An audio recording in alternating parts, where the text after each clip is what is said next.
Ladies and gentlemen, I cannot believe what I'm going to share with you today. This is going to be something absolutely sensational. A little bit of backstory. I have a series on this channel. It's called How to Lose at Chess. And in it, people send in their games at all different parts of the ELO ladder in chess. And I analyze them. And oftentimes they're very funny because there's crazy blunders, ridiculous moments, stalemates, plot twists, etc. Today, I am covering the highest rated game ever played in the How to Lose at Chess series. This is a game played in an average rating of 2,400 FIDE, higher than mine. I discovered this game because my friend is playing in the same tournament and is actually going to play these two people, I think, in Budapest, in Hungary. Now, I will also say both these players are stronger than me. I'm not making this video to insult either of these players. I'm making this video because even at this level, you can't escape blunders in chess. All of us are in this together. So if you ever feel bad about your chess, watch me play, or more specifically, watch this game. Also going on tour, May 8th, 9th, 11th, 15th, 16th, 17th. I'm gonna have special guests, the ELO, exhibition matches. Got some epic guests coming up. Go back, scan that QR code. We'll see you there. It's gonna be awesome. Okay, How to Lose at Chess Masters Edition. We are playing in the 6 days Grandmaster Norm Tournament in Budapest. And listen, again, I'm telling you right now, both these guys are better chess players than me. Both of them. But sometimes a game is so ludicrous, I have to feature it on this channel. I have to. Gentlemen, I'm very sorry. You're both better players than me. I suck at chess. I gotta put you on the highlight reel. Okay. Pop is a strong Serbian grandmaster. He's also made courses. Good dude. I don't know who Biksultan Moldagali is, but Kazakh player, young player, maybe like 17 years old. Good player, and also plays the Scandinavian defense. And I have to turn on highlight moves again. Okay, Scandinavian. Rare to see a Scandinavian defense played in classical chess at this level. Generally, nowadays, everybody is an openings nerd. They play e4, e5, they play the Sicilian, they play very theoretical stuff. Listen, Biksultan, man after my own heart, plays the Scandinavian defense, and not only does he play the Scandinavian defense, he plays the Scandinavian defense the way I have it recommended on Chessly. Obviously, Biksultan is a student of the GothamChess Scandinavian repertoire. This is a great, great opening. Normally, I've played this position with black probably like 200 times. And the idea is basically you put the bishop on b4, you put pressure on the knight, and let it be known that is exactly what Biksultan did. Literally. That's exactly what he did. He played all of my preparation. This was excellent stuff. And I will just show this from black's perspective. If you are looking for an opening in chess that's an easy opening to play, it is this one. This is a very, very nice opening to play. Generally, white will castle. You'll play knight c6, or you will castle. And after a3, you get a position like this. You put a rook on d8, you castle, you put pressure on the center. Position is very easy to play with black. But in this game, and now let's go back to white's perspective. In this game, Pop played like this. Pop played queen e2. This is much more confrontational. And queen e2 is the best move. And basically the point is white is going to castle queenside. That's what white is going to do. What's funny is Magnus Carlsen himself played like this against me. He played queen e2, castled this way, allowed me to come in like this and take his bishop, and then he launched an attack on my king. I played him. It's a video on this channel when he's wearing the drunk goggles. If you don't know what I'm talking about, you should look it up. It's on this channel. Now both sides castle. And so what I played here against Magnus is I think I might have already had a knight on c6. Doesn't really matter. I think that's what happened in this game. But basically in the game against Magnus, I went knight e4. I think he played something like knight e5 and let me do this. And then he just started an attack against my king. And he won. Because he's Magnus, right? So that's how that game went. Here, Moldagali plays knight c6. Actually improving on my game, because in that game I allowed Magnus's knight to get a little bit too powerful. Pop plays rook g1. So far, fantastic game of chess. Two very, very classy players, right? White trying to launch an attack over here. Kind of makes sense. Opposite side castling. White has a very, pleasant position. Now, here already, black goes completely wrong. Makes a horrendous mistake. It doesn't look like a horrendous mistake. The computer hates black's next move. Black should actually create counterplay like this, again, and then white would go g4, and then knight c3 like this. And the computer is completely unafraid here as black. The computer does not think black's attack is strong at all. It thinks that black is fast enough to create counterplay here, etc. In the game, Moldagali plays this move immediately, and now it's nearly a decisive advantage for white. Already the computer thinks that if you just trade and play knight e5 like Magnus did against me and just start moving these pawns, you win the game. Black's position is already hopeless. Isn't that crazy? If you let the computer think this is only going to get higher, black does not, the engine does not see a way to survive here if you play correctly, which is just very, very fascinating.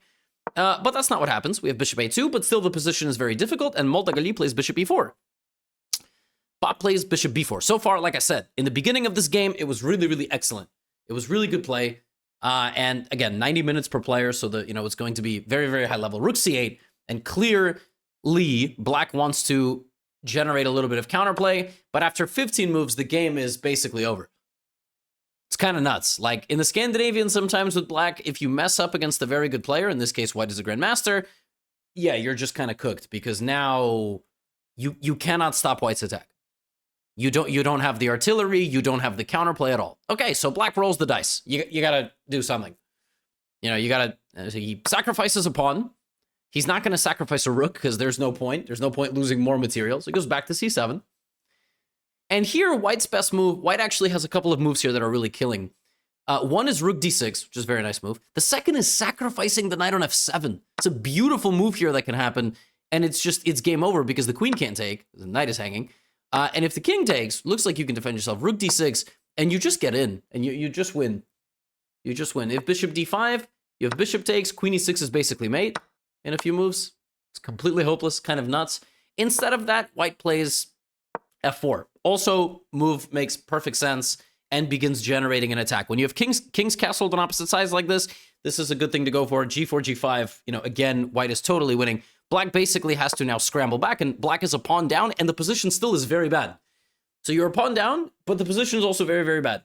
But at least you are trying to create a little bit of counterplay. We have bishop c3, moving the bishop back. Now, if this, you lose because of this, your knight is hanging, you have to move the knight, then you lose the bishop. I mean, the position just looks completely untenable. It looks like Grandmaster Pop here is going to win a game in like 10 moves. Okay, it's been 18, but let's say 25 moves and black will resign. Moldagali plays bishop d5 in the game, trying to trade off bishops, which makes sense. And worst comes to worst, you'll trade the knights, you'll trade the bishops, and you'll just be up a very, very powerful pawn and have a better position. White plays knight takes c6. That is the best move, because if you take with the bishop, the knight takes, and then I, will do actually a little bit of damage. So we have knight c6. Black goes bishop a2. White plays bishop f6. And the point is that now the king is opening up, right? So if black goes here, queen g4 check, king goes to h8, you come back, and white is completely winning. White is completely winning in this position because there is no way to protect your king. You say, what are you talking about? King g7. No, there's no way to protect your king. It looks like you have something, but the white knight is just very confidently defending, and if e5, that actually does more harm than good. You open up your... Oh, actually, rook g3 is bad because of king f8, so it's a little bit tricky. You would need to start with queen g5, king f8. Yeah, you know what? This is not... I mean, you gotta go rook e1. That's not the easiest move to find, rook e1. Because of this, queen h6, and then rook g3. Okay, but for Grandmaster to find this with 40 minutes on the clock, I think is doable, but it shows you the position is still, relatively complicated. So queen takes f4, right?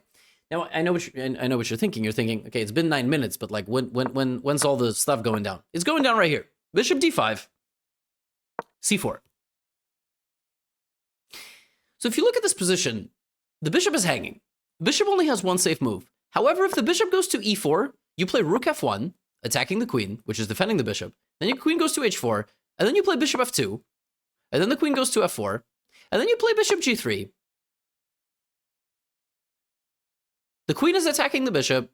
The rook is attacking the queen. There is no way to protect the bishop. So the pawn goes to c4, and black gives up the bishop. And then plays e5, pinning the bishop to the queen, but rook f1. Counter-attacking the queen. The queen cannot take, the pawn cannot take. Queen goes here. Sorry. If the queen goes here, queen takes f7, queen f8 is mate. Sack the queen. So, rook c5, queen c5, queen f1, rook d1, queen f4, bishop e3. This is the position. White has an extra bishop. A full extra bishop. Black has 2 extra pawns. So it's 1, 2, 3, 4, 5, 6. Now, white's king is a little bit weak. A little bit weak. There are some universes in which you can blunder everything. But the way you win this position with white is one of two. You go for a checkmate. Somehow you coordinate these 3 pieces to launch a devastating attack. Or you slowly improve things, pick off some of the pawns, trade a rook, try to trade the queen, and win the endgame. Ultimately, if the bishop and the 4 pawns are left against the 6 pawns, that should be enough. But maybe you leave a rook on the board with the rook, or maybe you leave the queens on. Probably trading the queens is the best bet. Like, this endgame is totally winning for white. Like, totally winning. So you have to trade the right pieces the right way. Okay, so let's go to work. Grandmaster, very experienced player. Let's watch him put on a masterclass. And for the record, he really does. He does a very nice job here. He kicks around the queen, and he picks up a pawn. I mean, it was 2 pawns for the bishop. Bishop a7 is beautiful because rook d8, both queen c8 and rook d8 are back rank checkmates. White has a bishop for a pawn. It is a completely losing position for black. Black plays rook e8. Okay, bring the bishop back, bring the queen back, run the king to the corner. Yeah, good. So now the king can't really be under attack. The funniest thing is if e4, you know what's funny? You just take it because of back rank checkmate. So black plays h6. So now e4 is going to be the next move. So the queen goes to e4. Complete and total domination. Not only is this domination, you're going to win the pawn on b7, and then you're going to promote these 2 pawns if you trade correctly. The pawn just goes running. The rook goes to d3. The king is going to walk to the left. The queen is going to get kicked out. Bishop goes back to b6. Okay, fine. You're going to, zigzag to the other pawn. Pawn to... Oh, my. b4 is crazy. b4 is crazy. He's just giving it up. He's giving it away. What's the idea? If queen takes b4... you lose this pawn. And the more pawns you lose, the closer you get to losing the game. b4. If pawn takes b4, maybe the rook is going... Maybe. It's the winning... You just take the pawn. Just take the pawn. Okay, fine. Pop plays a4. Fine. Doesn't even matter. I mean, black is just making a few moves by hand, as they say. He's just making a few moves not to resign the game. It's +5. The pawn is going to promote. The pawn is a red carpet. The pawn is literally just going to walk up the board. f5. Look at this move. My boy Bek Sultan not resigning, not finding the IRL resign button. He's just like, bro, I'm gonna make moves. I'm gonna make moves. Why am I resigning? I'm giving away another pawn. I'm gonna try to get this pawn back, and then maybe I'm gonna go here and here, and you could probably get to this position, play king a2. But sometimes when you have a totally winning position, it's a little bit. It honestly gets a little tricky. You might blunder something. You might panic. So queen c6 is the move played in the game. Now we have rook f8. We have rook f8. Bishop c5, very nice move. Bishop c5 is a nasty move. Attacking the pawn on b4, attacking the rook. Black can't lose the rook, so black has to move the rook. Now all white has to do is give a check and win the pawn. He gives the check with the rook. King goes here, queen d5. Okay, he's trying to hunt the king out of the corner. He's trying to go queen d5, right? And then he's going to hunt the king out of the corner and checkmate. Okay, fine. And he's going to win the pawn on b4. Now, Bek Sultan, great move. b3, nice move. That's the best practical move to survive because he is actually creating his own little doubts in white's mind. Makes total sense. Makes perfect sense. Pawn to b3. So you give away the pawn and you pick this pawn up, and now white might have some nightmares. There might be nightmares where you accidentally trade the queen. And then you trade the rook. I don't really know how you would not... I honestly, I still don't know what the nightmares are because the position is totally winning. But you have some nightmare where you accidentally allow a queen. It might happen. You might fall asleep at the board, wake up, your opponent promoted. So queen takes g2, Pop hunts the king out into the open. He's got 5.5 minutes. Bro's going to work. Look at this. Picks up a pawn. Okay, now the nightmares can probably stop because, the pawns needed to walk together. They're not really going to walk together. you only got one pawn. Now, again, like I've already said, you do get a little nervous here, just a little bit, because you never know. You got 3 moves here, and credit to Big Sultan, who's playing a fantastic game. He's making this tricky, right? Making this a little bit tricky. It's not so simple now. There's no easy check. You play bishop d4, you set up some stuff here. You know, you kind of hope for the best, but black is going to win the other pawn, and now you're like, I'm going to go make a queen. And then, you know, black is like, actually, I'm going to make another queen. You try to go a6. Suddenly he gives you a check. Suddenly he picks up the pawn. Okay, no, queen h5. It's kind of always winning. I'm like trying to find ways to panic and screw everything up. Queen d5. I already talked about this. You want to trade the queens. The bishop is protecting, but you're always winning. You're always winning here. Even if you give up the bishop here, why are you always winning? Because you have a6, rook behind the pawn. Pawn's too close. Pawn's just too close. You can't. Rook a5, rook a7. You just. It's too fast. Okay, Big Sultan plays f3. Now your heart starts pumping. You got 3 minutes and 49 seconds on the clock, right? Pawn's promoting. What do? Give a check, give a check. So the winning combo here for white's top engine move is to give a check and play rook d7. This wins because you get to the g7 pawn, which is the most important pawn in the black position as far as king safety goes. There are checks down here, but you are, I mean, that's not even possible. These are the only 2 checks. And you're safe. There's no check here. g7 is falling. And all white has to find here is this and rook d7. That's probably findable. But he plays the second best move. Like, you can't really complain. There is no f2 because you take the queen. You're threatening to take the rook, which is a devastating loss of material here.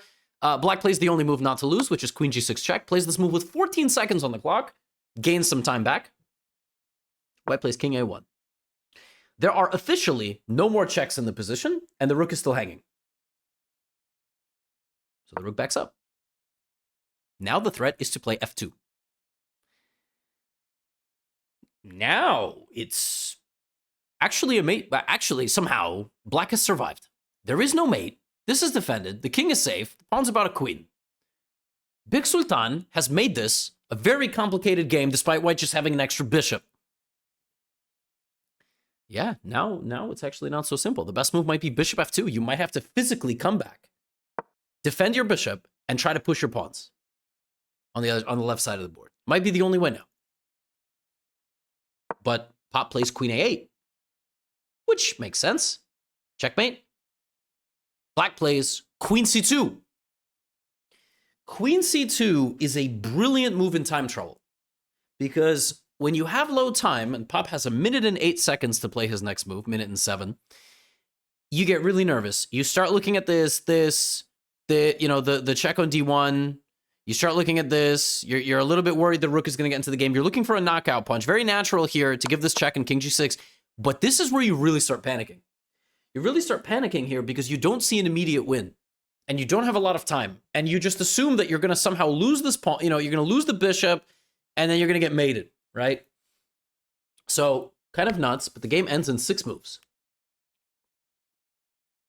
6 moves. Okay, probably white checkmates black, right? Yeah. All right. Check on a6. Logical. You cannot block with the rook, and you can't escape. King's got to come forward. King h5. Wow, look at this move. Look at black running down the board. But if you give too many checks, the king is going to get down here, and then you're not going to have any more checks, right? So now the winning move is basically unfindable. To find the winning move here with 1 minute and 43 seconds, I don't think you can find it. I mean, it would take serious nerves of steel, I think. The winning move for white, if you want to pause and try to find, by the way, is bishop takes g7. You remove the defender of the h6 pawn. You go for queen h6 mate. And this is winning because the only checks in the position don't lead to anything. If this, you just block with the pawn, and then you have to see that your bishop can come back and help. Bishop b2. And that's the point. Instead of that, Pop plays queen b5 and now has his lowest advantage since, I mean,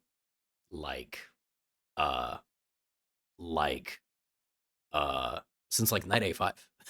Like, He had the advantage the whole game. He was cooking in the middle, maybe around here. Around here, it was like kind of in the balance, but then, you know, he regained the advantage. He wins the bishop. Game goes on and on and on. And, you know, he gets to the winning position. And all of a sudden, the advantage is gone. Because black plays rook f5. And now your heart starts racing because you're like, wait, after queen e8 check, king to h4, what is going on? He's going to run down. I don't have another check. My queen and my rook are buried on the other side of the board. There is no more checks. f2, f1 is on the way. Queen d1 is going to win my bishop now. The only winning move here is now officially unfindable. The only winning move for white is bishop to f2 check, giving up the bishop so that the queen stops defending the e4 square and queen e4 check wins because after king g5, queen g4, king f6, rook f8, you win the rook and then obviously you win the game. So the only winning move after king h4 is bishop f2. White plays queen e1. That is not the winning move, and now we get pawn to f2 on the board. Black's pawn has arrived. Unbelievable counterplay by Big Sultan. Incredible counterplay. White has to give up the bishop. Otherwise, it's a problem. White gives up the bishop. Black plays rook f2. Okay? So now we enter the endgame phase of the... Right? We enter endgame, baby. You know, it's completely chaotic position. Like, black is going to win the h3 pawn. You're going to have the two outermost pawns versus the two outermost pawns, right? You got this. You got queen a4. Like, black has a very, very, very tough position. Very, very complicated game. Not even clear whose king is weaker, frankly. And here, with 1 minute and 27 seconds on the clock, white had a choice. Which pawn is he going to protect?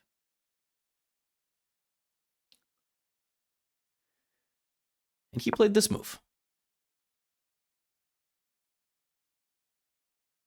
And he got checkmated.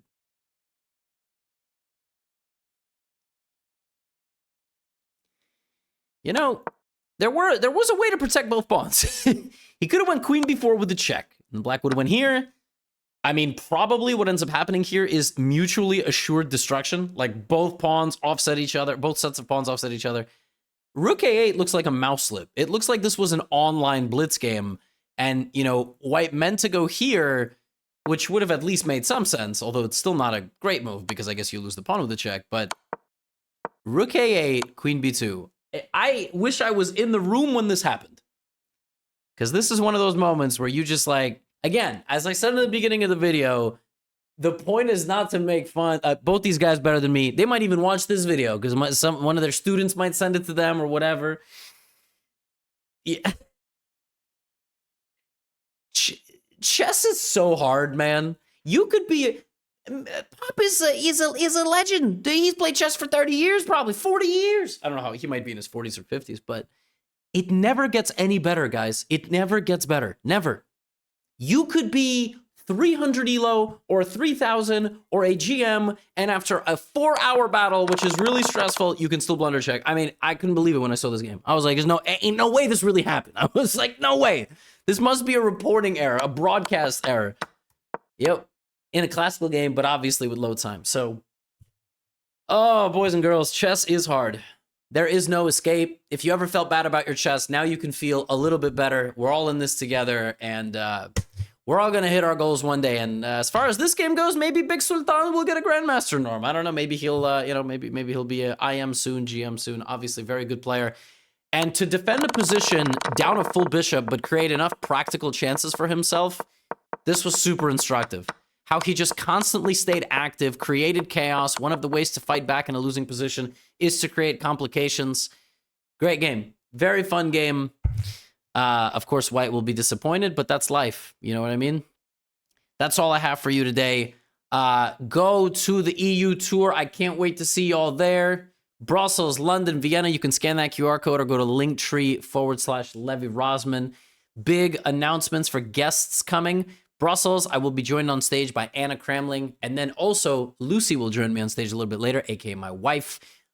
In London, you're going to see Frank, you're going to see Danny Wrench. We got big guests for all the other events as well, so see you there. And get out of here.